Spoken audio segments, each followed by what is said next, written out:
무더위 가운데 잘 지내고 계십니까? 8월 12일 화요일입니다. 오늘 우리들의 말씀 산책은 사무엘상 7장 15절에서 17절까지입니다.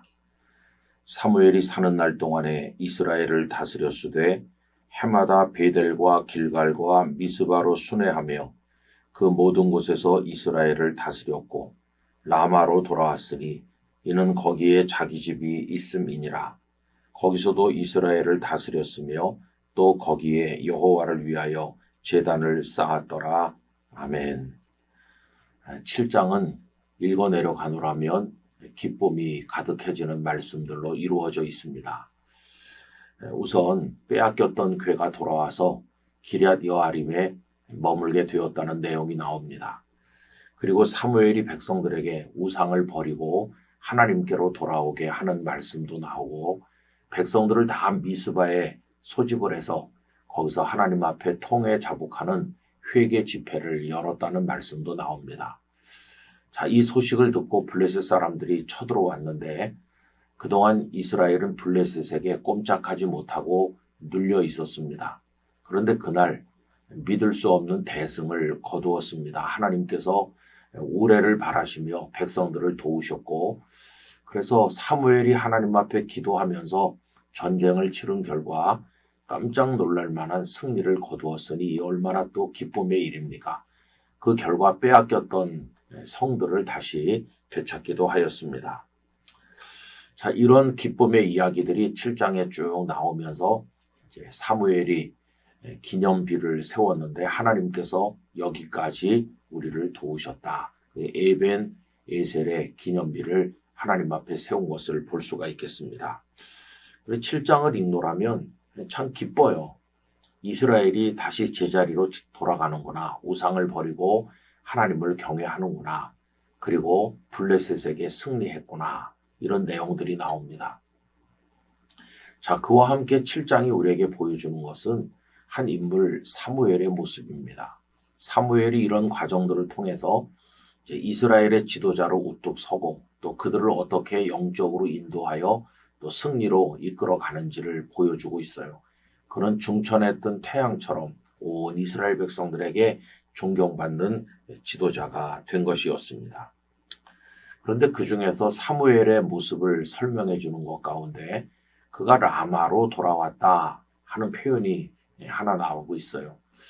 여러분, 라마로 돌아왔다는 것은 그가 거기서 출발했었다는 걸 말하는 거죠. 그는 이스라엘을 다스리기 위해서 여러 곳을 순회하면서 수고를 많이 했는데 라마에서 출발해서 한 바퀴 돌고 다시 또 라마로 돌아왔다. 그러면서 라마로 돌아온 이유를 뭐라고 말하느냐 하면 이에 거기에 자기 집이 있음이니라 이렇게 이야기해요.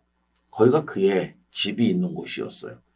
그는 자기 집에서 출발해서 길갈, 베델 등등을 돌고 다시 라마 자기 집으로 돌아왔다는 겁니다. 이는 그가 대단히 균형과 조화를 이룬 지도자였다는 것을 말해준다고 생각합니다. 여러분, 바깥에서 많이 활동하는 사람들이 안을 소홀히 하기 쉽죠. 일 중독자들, 또 왜 그렇게 일을 열심히 하냐 하면 성취에 대해서 뭔가 강박관념이 있는 사람들, 성공해야 된다, 혹은 명예를 얻어야 된다, 이러면서 자기 성과를 높이는데 관심이 많은 사람들은 자칫 가정을 소홀히 하기가 쉽지 않습니까? 그런데 사무엘은 그렇지 않았어요. 라마에서 출발해서 쭉 돌고 다시 라마로 돌아오는, 그래서 바깥과 안이 균형과 조화를 이루고 또 일과 자기 가정을 돌보는 것이 균형을 이룬 것을 볼 수 있어요. 또 그런가 하면 바깥 활동을 열심히 하는 사람들이 하나님 소홀히 하기 쉬운데 끝에 보면 그는 하나님께 제단을 쌓았다.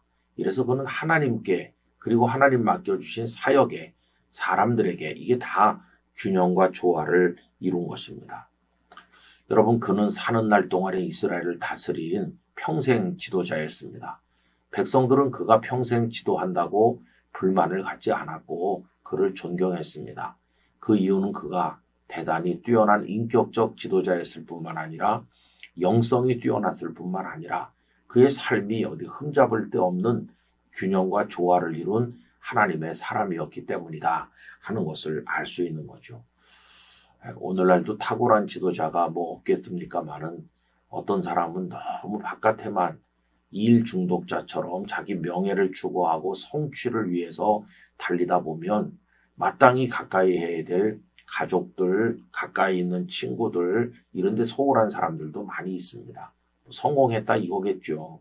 다른 사람들의 마음속에 섭섭함을 안겨준다면 그건 뭔가 좀 잘못된 것 같아요.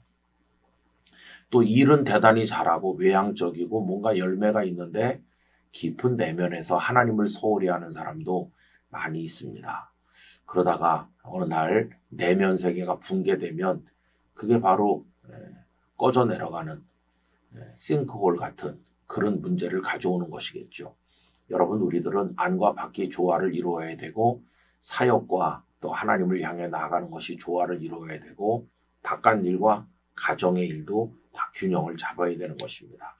여러 가지 면으로 흠이 없도록 우리의 삶을 든든히 균형과 조화 속에 하나님 앞에 유지하기를 간절히 기원합니다. 거룩하신 아버지 하나님, 사무엘은 믿음의 사람이며 탁월했을 뿐만 아니라 모든 일의 균형과 조화를 이룬 지도자였습니다. 그가 평생 백성을 다스렸으나 백성들은 원망하지 않았습니다. 하나님 아버지, 저희에게도 이런 지도자들을 세워주셔서 백성들이 존경할 수 있고 누구나 따를 수 있고 나라가 안정되고 하나님께로 돌아와 복을 받는 그러한 복이 우리에게 있게 하여 주옵소서. 예수님 이름으로 기도하옵나이다. 아멘.